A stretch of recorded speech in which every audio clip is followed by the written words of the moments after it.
When I bought my family's old barn a few years ago, I knew it was special, but I had no idea just how special until the HOA decided to build a fence right through it.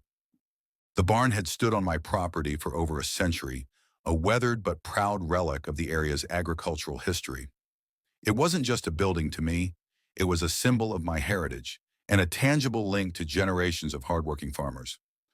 My property bordered a neighborhood with an active HOA. Most of the time, they kept to their own business, enforcing rules about lawns and trash bins. But everything changed when the HOA board, led by Karen, decided to install a perimeter fence for security and aesthetic reasons. What they didn't do was check property boundaries or consult me before starting construction. I was out of town when the crews began work. When I returned, my jaw dropped. There, cutting straight through the middle of my barn, was a brand new 6-foot-high chain-link fence. It literally split the barn in half, blocking off one section entirely from my property.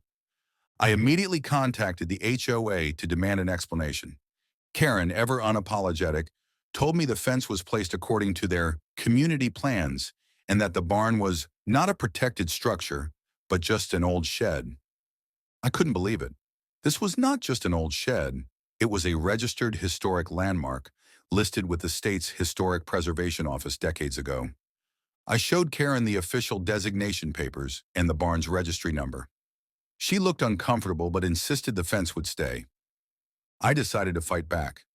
I contacted the Historic Preservation Office, HPO, and reported the violation.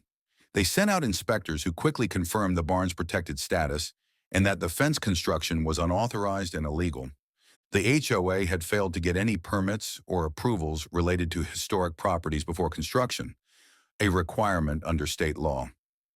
Armed with this information, I filed a lawsuit against the HOA for damages and illegal construction.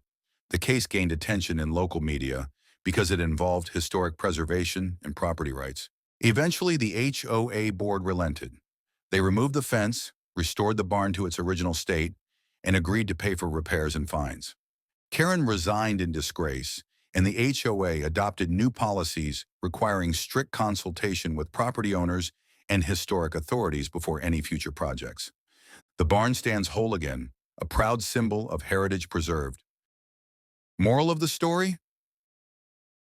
Don't let HOA Karen bulldoze history, because some barns aren't just buildings, they're landmarks.